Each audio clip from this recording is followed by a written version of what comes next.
नमस्कार सहज रोषे को आपण समस्त को अनेक अनेक स्वागत। मुझे आपण मान सहित बुट डाली आ पनीर बहुत गोटे यूनिक रेसिपी शेयर करी।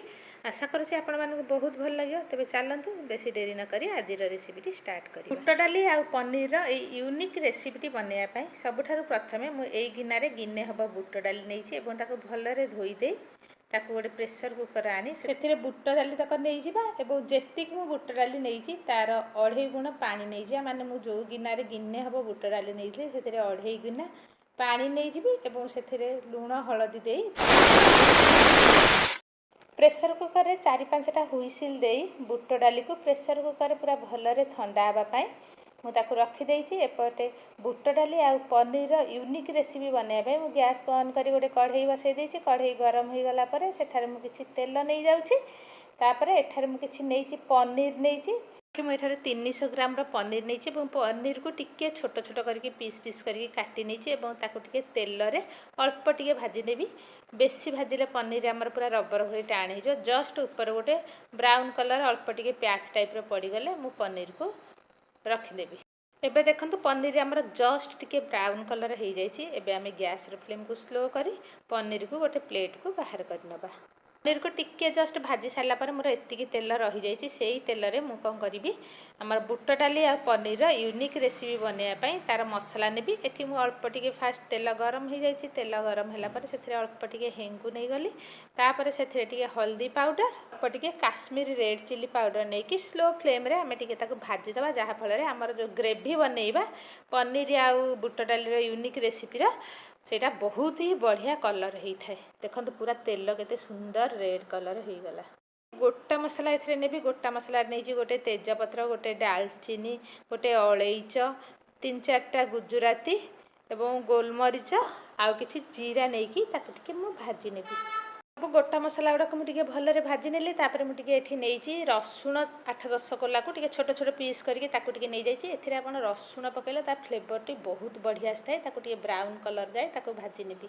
रसुण मोर टिके ब्राउन कलर हो जाइए तापर मुझे गोटे बड़ पियाज को एमती छोट छोट पीस करके काटिकी नहीं जाइए। आपण टिके पियाज एथिरे अधिक पकेबे जहाद्वारा कि यार तरकारी बहुत ही भल लगी थाए। ताको टिके सॉफ्ट हैला जाए भाजीबी ताको बेसी भाजीबिनी जस्ट पियाज टिके सॉफ्ट हैला जाए मु भाजी। देखो पियाज मोर टिके सॉफ्ट हो जाइए। समय रे मु एठारे किछि नहीं जीबी अदा रसुण पेस्ट 2टा मीडियम साइज रे टमाटो को मु ग्रेट करी ता ऊपर चपाट बाहर करके नहीं जाइए। आपण चाहिए ग्रेटेड टमाटो बदल रे टमाटो प्यूरी किंबा टमाटो को छोट छोट काटिकी नहीं पारिबे। तापर मु टमाटो पियाज अदा रसुण को टिके जस्ट भाजी नउची जेमती तार कंचा स्मेल पळेइबो एवं मसला रो तेल अलग हो जिवो।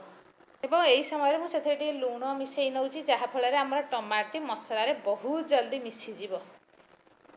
सब को भलरे मिसई देकी कभर करके जस्ट 5 मिनट कुक होगा पाखापाखि 5 मिनट हो गला। एबे देखंतु आमर मसला लुक्स केते सुंदर कलर दिसुची एवं मसला रो तेल देखंतु अलग हो जाई।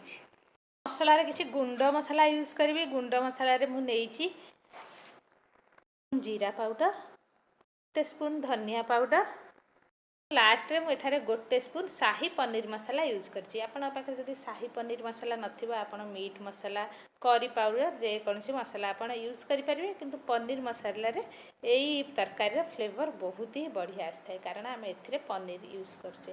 तापर अल्प टिके सेथिरे पानी मिसई देकी सबको आम भलरे टिके भाजी नबा। पानी मिसेले आमर मसला टी तले लागी जीवनी किंबा पोड़ी जिबार डर न थाए। एबे देखंतु मसला आमर बहुत भलरे कसी हो जाइछि। एथिरे आमे छाणी की रखिथिया पनीर गुडी को नै जिबा एवं ताकू मसला रे भलरे मिसई नबा। मसला रे भलरे मिसी गला परे आमे जो सिझे की बुट डाली रखिथिले ताकू नै जिबा एवं सबको आमे भलरे मिसई नबा। एबे देखंतु मोर जो कंसिस्टेंसी अच्छी ग्रेवी रो टिके कम अच्छी कारण ये ठंडा हो गला परे आहुरी भी मोटा हो जो ग्रेवी। तेणु मु एई समय रे एथिरे अल्प टिके पानी मु मिसई नउची एवं ताकू भलरे मिसई देबी एवं ताकू 5 मिनट जस्ट कुक करबा को छाड़ी देबी। 5 मिनट हो गलानी। एबे देखंतु हमर ग्रेवी बनिकी रेडी हो गलानी। लास्ट रे मु एथिरे 3-4टा कंचा लंका को लंबा लंबा करी काटिकी पकई देली एवं एठारे मु किछि भजा हुआ कस्तूरी मेथी नहीं गली। कस्तूरी मेथी को मुझे तावा रे अल्प टिके जस्ट गरम कर देइथिले तापर मक्ची के एथिरे पकई देली। सेथिरे हमर कस्तूरी मेथीर फ्लेवर हमर तरकारी बहुत ही बढ़िया आसी थाए। अल्प टिके गरम मसाला को नहीं गली भलरे मिसई देली एवं ताकू कभर करके जस्ट आउ गोटे मिनिट छाड़देले जहाँद्वारा कि कस्तूरी मेथी गरम मसलार फ्लेवर आमर तरकारी आसिक बहुत ही बढ़िया लगे आमर तरकारी। गोटे मिनिट पर देखूँ आमर बुट डाली आ पनीर यूनिक तरकारी लुक। एबे से मुझे देसी घी मिसईदेवी जहाँफल आमर यही तरकारी आहरी तार टेस्ट डबल हो। देसी घी जदि आपन पाखे नथिबो ता बदल आप बटर यूज करें कि आपको स्कीप करें किंतु देसी घी और बटर पकईकि आप देखूँ आपन को एते बढ़िया टेस्ट लगे आप बारंबार यही रेसिपीटी बनईकि खाइबा आपन को इच्छा हे। एबे सबको भलरे मिसई नेबी एवं टिके समय जस्ट माने गोटे मिनिट भी कम ताकू टिके छाड़देवी आ टिके से देसी घी सहित टिके कुक होगा। एबे फाइनली आमर रेडी हो गला बुट डाली आउ पनीर यूनिक तरकारी। आपण आपको बुट डाली पनीर तड़का मध्य कहि पारंती। एबे चलंतु गरम गरम ताको गोटे सर्विंग प्लेट को बाहर करदबा एवं आपको रोटी सहित खाई नबा। आपण आपको रोटी सहित खाई पारिबे खेचड़ी पूरी जहाँ सहित खाइबे आर टेस्ट बहुत ही बढ़िया होता है। आमी बुट डाली एवं पनीर तड़का को आपणकर घरे बनातु आ किपरि बनिला मते कमेंट बॉक्स रे शेयर जनातु।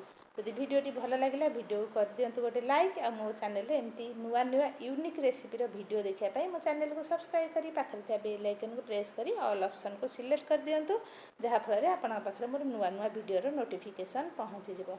तो पुण देखा आ गोटे नुआ वीडियो सहित आ गोटे नुआ रेसिपी सहित सेतबेले जाय नमस्कार जय जगन्नाथ। भलरे रुहंतु सुस्थ रुहंतु सुरक्षित रुहंतु।